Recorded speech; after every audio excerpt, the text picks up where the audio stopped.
Hi, everybody. Thanks for watching this. I wanted to tell you this is a little time sensitive. Greetings, dear ones. I'm Kryon of Magnetic Service. And so we celebrate today. We celebrate small things. Celebrate joy and laughter. We have spoken of it before so many times. Is that which is the energy of laughter and joy is sacred, and that you can feel it.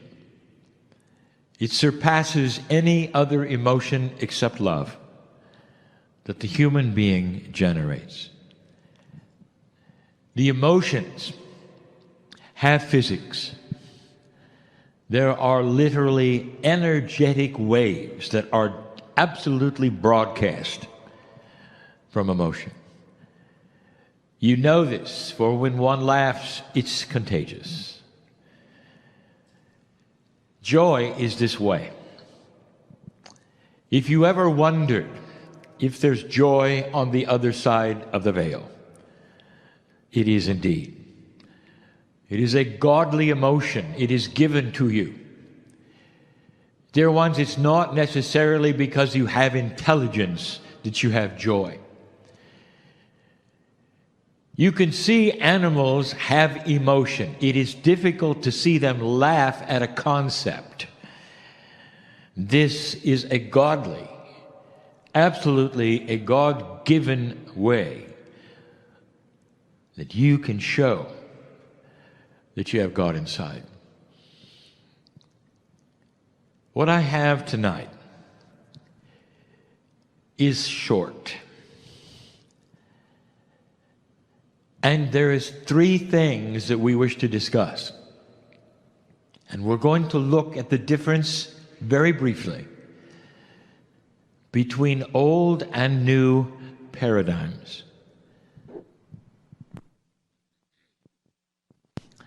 Before we look at them, however, I just want to make a comment. And for me, this is fun and joyful. For there's a physicist in the audience. And I challenge him to find the rule of 12s. You are used to looking at all of energy and the pieces and the parts. And I ask you to start looking at the confluence of 12s. Nature is in 12s. The DNA should have warned you about that. It's not in 10s.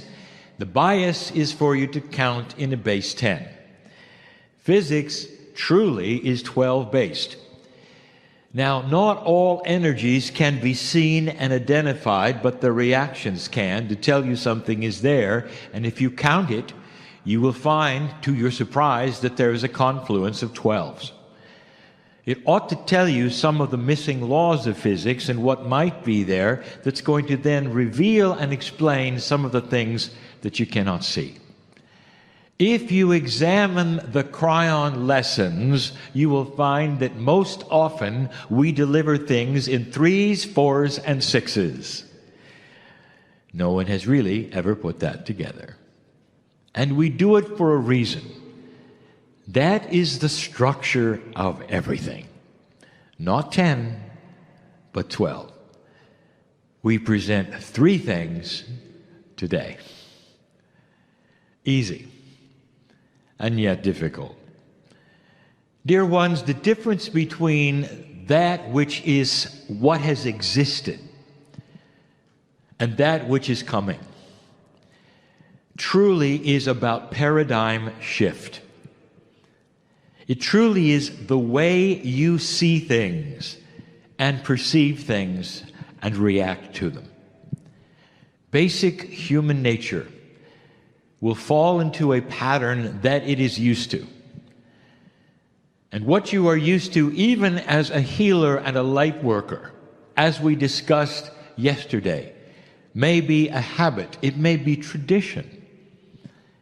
It may be something that you were taught. I want you to know this. that in the process of life, what is taught to you by somebody that you appreciate and honor and even love will etch itself into your mind as being somewhat sacred. And when things change and those things are no longer valid, some of you feel disappointed.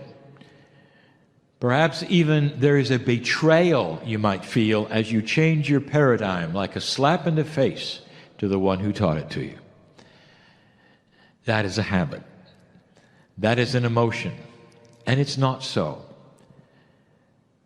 The ones who have taught you the way you should be or do, or what works and what does not work in an old energy, are respected because it worked in an old energy.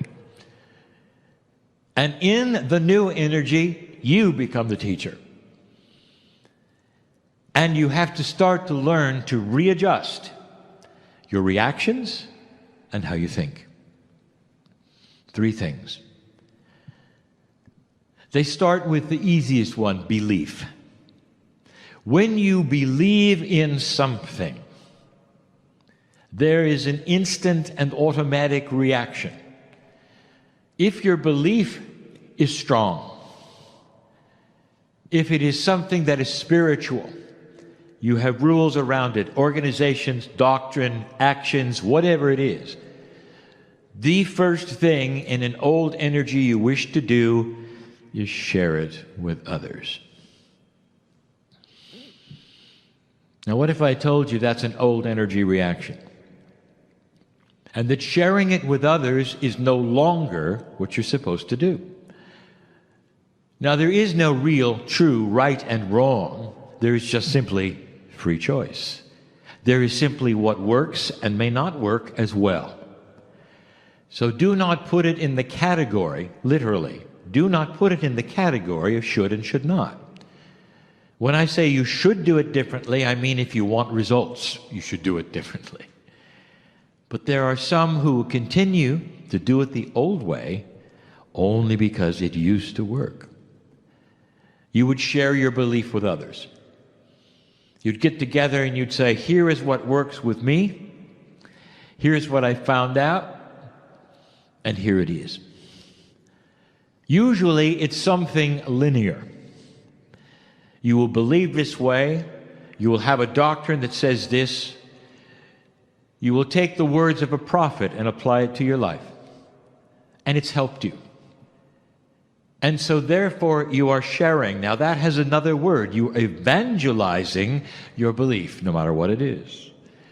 You could be an atheist and evangelize your belief that it helped you. This is action from the belief. Humans share what they have found works in their belief system. Now, this is going to sound real familiar to those of you who have listened to me before. There is a new paradigm. And dear ones, this is harder, a lot harder. If you wish to share what you believe, it's time to take it inside and show somebody it works. Never tell them what you believe. Instead, you live it. And if your belief is indeed accurate and true, then the love of God will show through you accordingly. And the belief will be yours until somebody asks you, what do you have that I don't? This light you have needs to be shown to others by your actions that are practical. Do they see somebody who is balanced? Do they see somebody who is joyful? Can you have a situation where you walk through life and you have the same problems they do, except you do not go into frustration, anger, fear, and drama? And side by side with a co-worker or a family member or even a child, they would look at you and eventually they would say, what do you have because I want it. And then you can share your belief.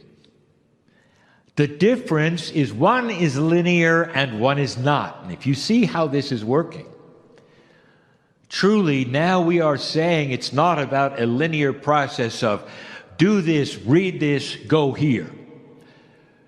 That used to be sharing your belief. And today, you apply it to yourself and let the world see who you are. That, dear ones, is harder. But I want to tell you something. The results are long-lasting. Because no one can argue with your mastery. No one can argue with your balance. Especially if they see it day after day after day. And realize truly you have something it's worth asking about. That's number one.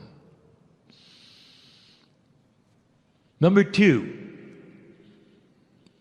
This is simply information about what is coming and how to treat certain things.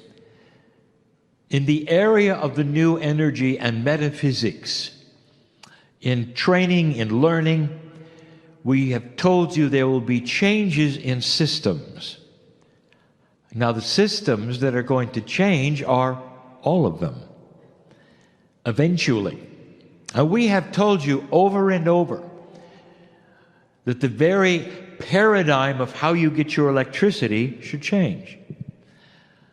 We've told you to eliminate the master grid, to be sufficient in groups of smaller grids so there'll be no problem if a grid fails. You simply go to the next smaller grid's house.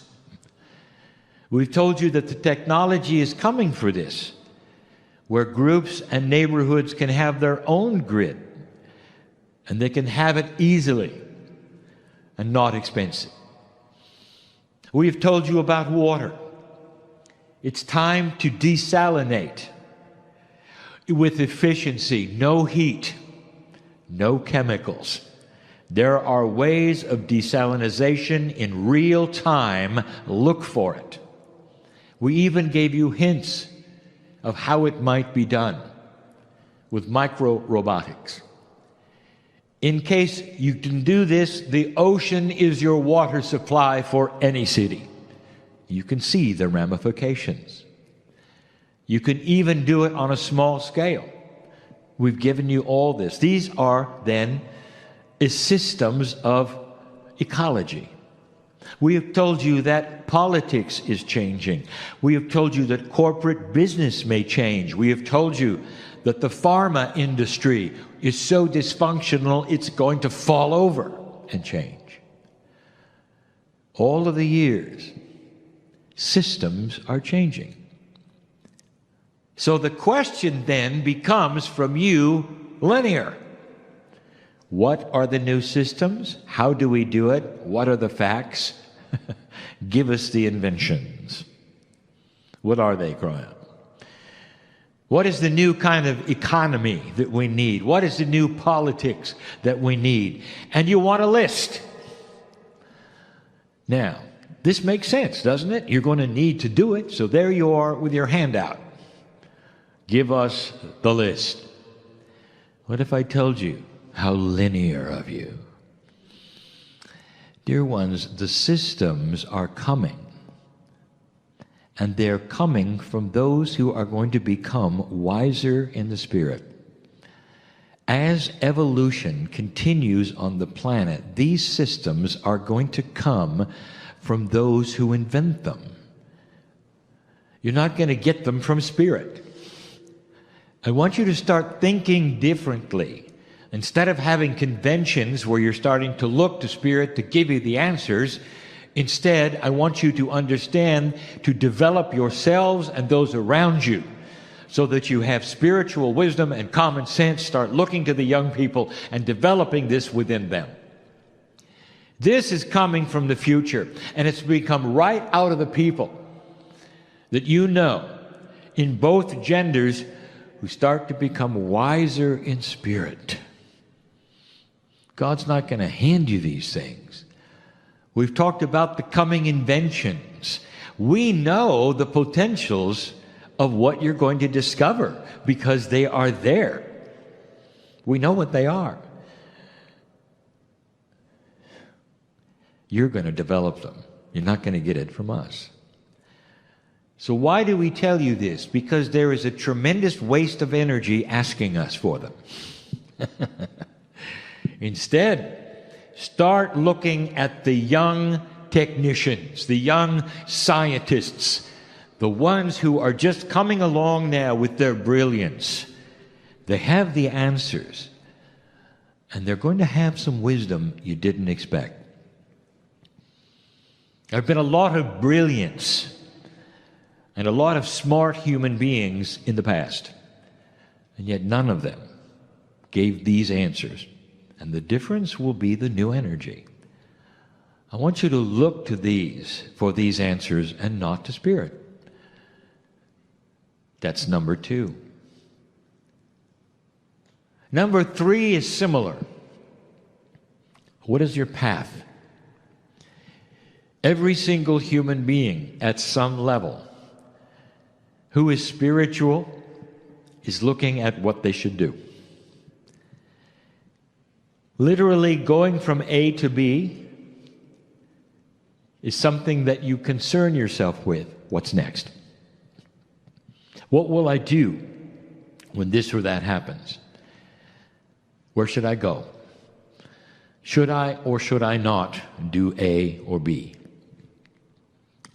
Absolutely practical. Totally understandable. There are those who would say, why don't you simply stand there and God will tell you what to do? We have told you that is not the way it works. But still, you stand and you say, help me, I need something. When a human wants to go into unknown territory, the standard linear answer is get a map. Now, the map could be a book. The map could be advice from a friend, even shamanic. That is what the human does. If you're uncertain about the path, you will find an expert or a map, a device, or something that will give you an answer so you don't have to go into the unknown. Most of you know what I'm going to say. For those who have not attended the weekend, this especially is interesting. For those who have attended the weekend, you already know because it has been discussed. The new paradigm is for you to launch yourself literally at nothing and depend upon the wisdom of the moment and the synchronicity to show itself when it needs to. You race toward the fork in the road, and you want a map to know whether to turn left or right. You have no idea which way you're going, and you know that one way might be trouble and the other way might be salvation. And you need a map. And the closer you get to the fork in the road, the more frustrated you become that you don't have your map. Now, that is the old paradigm. And in the new paradigm, you're racing toward the fork in the road, singing travel songs as you go. Because you're not worried. And the fork shows itself, and you're still not worried. And finally, you're at the fork in the road, and you have the intuition that says, there's a fork in the road, turn right, and you do. Until the next fork, until the next fork, until the bridge, until you reach the destination that you really didn't know you were headed for. This is a new paradigm. It is a new reality for old souls. You're not going to trust the linear mind as much. Learn to trust the intuitive brain, if you want to even call it that. The human being, metaphorically, has 3 brains. Isn't it interesting? There's the 3 again. They are synapse, what you call the human brain. There is the intuitive, which comes from the pineal, and there is the heart. They're actually on the heart, tremendous magnetic field, which you know about, and also there are nerve cells there that mimic synapse. This is part of the human system, which will be discovered profoundly. It's a triad, the three. So you are starting to trust the intuition, the heart, if you wish, and marry it with the logic of the brain in order to give you a complete picture, not a where to turn, but on how to react when you need a map. Let the map come as it does. You don't need to know in advance, and you cannot. Dear ones, if the future is always moving because of free choice, there isn't anyone who can tell you what the future is going to be. Not really. It moves every moment of the day because there are so many human beings involved with free choice. Even spirit cannot tell you what day or year something is going to happen because we respect the free choice of humanity to change it.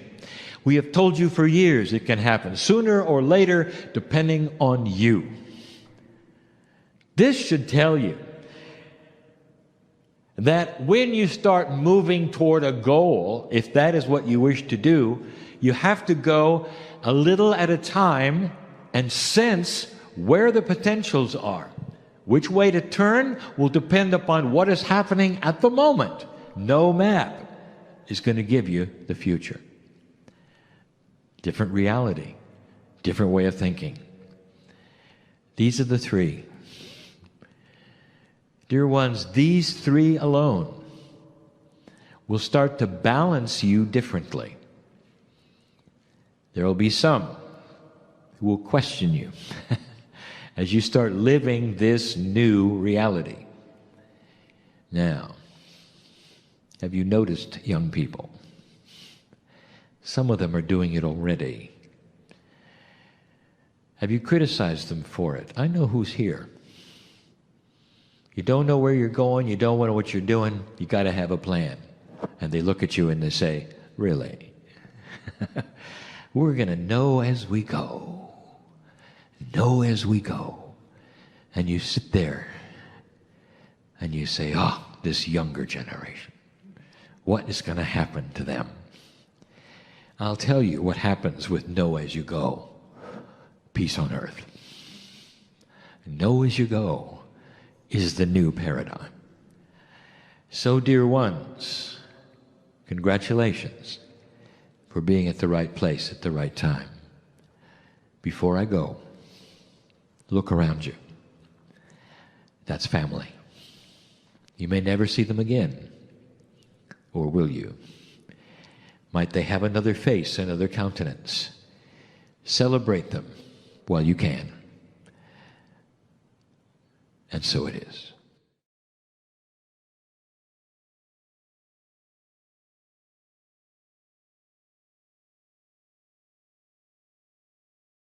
Hi, everybody. Thanks for watching this. I wanted to tell you this is a little time sensitive.